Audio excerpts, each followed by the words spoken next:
ਅੱਛਾ, ਇੰਡੀਆ ਤੋਂ ਕਾਲਾਂ ਨੂੰ ਲੈ ਕੇ ਕਿੱਦਾਂ ਆ ਡਾਟਾ? ਉੱਥੇ ਸਭ ਨੂੰ ਹੀ ਪਤਾ ਵੀ ਗਿਆ ਬਹੁਤ ਆ, ਚੋਰੀ ਵੀ ਬਹੁਤ ਹੋਇਆ।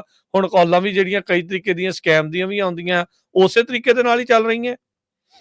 ਰਾਜਕਿਰਨ, ਤੁਸੀਂ ਯਕੀਨ ਨਹੀਂ ਕਰੋਗੇ, ਮੇਰੇ ਕੋਲ ਅਸੀਂ ਕਿਉਂਕਿ ਜਿਹੜਾ ਡਿਸਪੈਚ ਕਲਾਸਿਸ ਹੈਗੀਆਂ ਸਾਡੇ ਇੱਥੇ ਸਕੂਲ ਹੈਗੇ ਆ ਜਿਨ੍ਹਾਂ ਨਾਲ ਅਸੀਂ ਕੋਆਰਡੀਨੇਟ ਕਰਦੇ ਹਾਂ, ਡਿਸਪੈਚ ਕਲਾਸਿਸ ਦਿੰਦੇ ਹਾਂ। ਸੋ ਉਹਦੀ ਮੈਂ ਵੀਡੀਓ ਬਣਾਈ ਸੀਗੀ, ਮੈਨੂੰ ਇੱਕ ਕਾਲ ਆਈ ਬੰਦੇ ਦੀ ਕਿ ਡਿਸਪੈਚ ਕਲਾਸਿਸ ਤੁਸੀਂ ਕਿੱਥੋਂ ਦਿੰਦੇ ਆ? ਕਿਉਂਕਿ ਇੱਥੋਂ ਲੋਕਲ ਕੈਲੀਫੋਰਨੀਆ ਦੇ ਵਿੱਚ ਹੈਗਾ ਆ ਹੈ ਨਾ। ਤੇ ਉਹ ਕਹਿੰਦੇ ਜੀ ਅਸੀਂ ਸੰਗਰੂਰ ਤੋਂ ਕਲਾਸ ਲਈ ਆ, ਤੇ ਕਲਾਸ ਲੈ ਕੇ ਤੇ ਫਿਰ ਚੰਡੀਗੜ੍ਹ ਅਸੀਂ ਬੰਦੇ ਸਾਡੇ ਕੰਮ ਕਰਦੇ ਆ।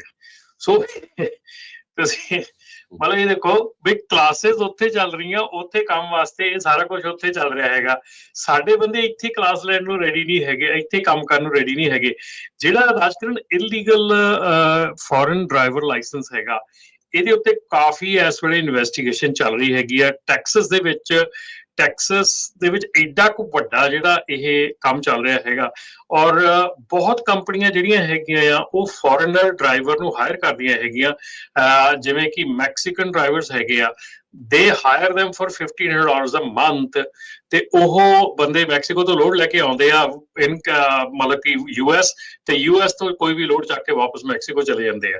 ਸੋ ਪਰ ਉਹਨਾਂ ਨੂੰ ਮੈਕਸੀਕਨ ਡਰਾਈਵਰਸ ਨੂੰ ਹਾਇਰ ਕੀਤਾ ਗਿਆ ਜਿਹੜੇ ਕਿ $1,500 ਮਹੀਨੇ ਦੇ ਕੰਮ ਕਰਦੇ ਆ। ਸੋ ਡੈਫੀਨੇਟਲੀ ਇਹ ਜਿਹੜੀ ਚੀਜ਼ ਹੈਗੀ ਆ, ਇਹਦੇ ਉੱਤੇ ਫਲੋਰੀਡਾ ਦੇ ਵਿੱਚ ਤੇ ਜਿਹੜਾ ਟੈਕਸਸ ਦੇ ਵਿੱਚ ਬਹੁਤ ਇਨਵੈਸਟੀਗੇਸ਼ਨ ਚੱਲ ਰਹੀ ਹੈਗੀ ਹੈ, ਜਿਹਦੇ ਉੱਤੇ ਕਿ ਇਹ ਚੀਜ਼ ਦੇ ਉੱਤੇ ਜ਼ੋਰ ਦਿੱਤਾ ਜਾ ਰਿਹਾ ਕਿ ਜਿਹੜੇ ਡਰਾਈਵਰ, ਔਰ ਖਾਸ ਕਰਕੇ ਉਹਨਾਂ ਡਰਾਈਵਰਸ ਦੇ ਉੱਤੇ ਕਿ ਜਿਹੜੇ ਡਰਾਈਵਰ ਕੈਨੇਡਾ ਜਾਂ ਮੈਕਸੀਕੋ ਤੋਂ ਇੱਥੇ ਆਉਂਦੇ ਆ ਯੂਐਸ ਦੇ ਵਿੱਚ, ਤੇ ਉਹ ਵਿਦਨ ਯੂਐਸ ਇੰਟਰਸਟੇਟ ਜਿਹੜਾ ਕੰਮ ਕਰਦੇ ਹੈਗੇ ਆ, ਇੱਥੇ ਇੰਟਰਸਟੇਟ ਜਿਹੜਾ ਵਿੱਚ ਕੰਮ ਕਰਦੇ ਆ, ਜਿਹੜੇ ਕਿ ਯੂਐਸ ਟੂ ਯੂਐਸ ਸਟਾਪ ਲੈਂਦੇ ਹੈਗੇ ਆ ਜਾਂ ਲਾਉਂਦੇ ਹੈਗੇ, ਕੰਮ ਕਰਦੇ ਆ, ਉਹਨਾਂ ਦੇ ਉੱਤੇ ਜਿਹੜਾ ਸ਼ਿਕੰਜਾ ਕਾਫੀ ਕੱਸਿਆ ਜਾਣ ਵਾਲਾ ਆ ਹੌਲੀ ਹੌਲੀ।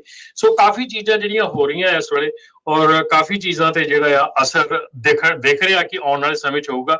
ਪਰ ਆ ਜਿਹੜਾ ਰਾਜਕਿਰਨ ਮੈਂ ਜਿਹੜੀ ਥੈਫਟ ਦੀ ਗੱਲ ਕਰਦਾ ਹੈਗਾ, ਹਾਂਜੀ, ਇਹ ਇਹਨਾਂ ਚੀਜ਼ਾਂ ਦੇ ਨਾਲ ਨਹੀਂ ਰੁਕਣਾ ਹੈਗਾ। ਇਹ ਰੁਕਣਾ ਹੈਗਾ ਜਦੋਂ ਰਿਪੋਰਟਿੰਗ ਹੋਈ, ਜਦੋਂ ਮੈਸਿਵ ਰਿਪੋਰਟਿੰਗ ਹੋਈ। ਮੈਸਿਵ ਹੋ ਸਕਦਾ ਸਾਨੂੰ ਮੇਬੀ ਸਾਨੂੰ ਕੋਈ ਨਾ ਕੋਈ ਜਿਹੜੀ ਆ ਸਿਗਨੇਚਰ ਕੈਂਪੇਨ ਸ਼ੁਰੂ ਕਰਨੀ ਪਵੇ, ਕੁਝ ਨਾ ਕੁਝ ਸ਼ੁਰੂ ਕਰਨਾ ਪਵੇ, ਜਿਹਨਾਂ ਕਿ ਜਿਹੜੀ ਲਾਅ ਇਨਫੋਰਸਮੈਂਟ ਆ ਉਹਦੇ ਵਿੱਚ ਜਿਹੜੀ ਆਪਣੀ ਇਹਨਾਂ ਲਾਜ਼ ਦੀ ਇਨਫੋਰਸਮੈਂਟ ਆ ਉਹਨੂੰ ਮਦਦ ਮਿਲੇ ਯਾਰ, ਕੁਝ ਨਾ ਕੁਝ ਕੀਤਾ ਜਾ ਸਕੇ। ਕਿਉਂਕਿ ਇੰਨਾ ਜ਼ਿਆਦਾ ਬਦਨਾਮ ਹੋ ਚੁੱਕਾ ਕੰਮ, ਜਿਹੜੇ ਸ਼ਿਪਰਸ ਆ ਸ਼ਰੇਆਮ ਕੰਪਨੀਆਂ ਨੂੰ ਮਨਾ ਕਰ ਰਹੇ ਆ ਵੀ ਅਸੀਂ ਤੁਹਾਡੇ ਨਾਲ ਕੰਮ ਨਹੀਂ ਕਰਨਾ ਹੈਗਾ।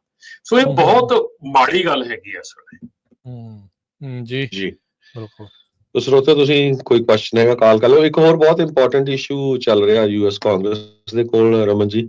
ਅਮਰੀਕਨ ਟਰੱਕਿੰਗ ਐਸੋਸੀਏਸ਼ਨ ਮਾਈਕ ਕਾਲਿੰਸ ਜਿਹੜੇ ਰਿਪਬਲਿਕਨ ਜਾਰਜੀਆ ਤੋਂ ਆ, ਉਹਨਾਂ ਨੂੰ ਐਪਰੀਸ਼ੀਏਟ ਕਰ ਰਿਹਾ ਆ ਵੀ ਉਹਨਾਂ ਨੇ ਲੈਟਰ ਲਿਖਿਆ ਅਟਾਰਨੀ ਜਨਰਲ ਪੈਮ ਬੋਂਡੀ ਨੂੰ, ਤੇ ਨਾਲ 6 ਹੋਰ ਕਾਂਗਰਸਮੈਨਾਂ ਨੇ, ਖਾਸ ਕਰਕੇ ਵੀ ਇੱਕ ਸਪੈਸ਼ਲਾਈਜ਼ਡ ਟਾਸਕ ਫੋਰਸ ਡੈਡੀਕੇਟ ਕੀਤੀ ਜਾਵੇ ਜੋ ਕਿ ਇਨਵੈਸਟੀਗੇਟ ਕਰੇ ਤੇ ਪ੍ਰੋਸੀਕਿਊਟ ਕਰੇ ਉਹਨਾਂ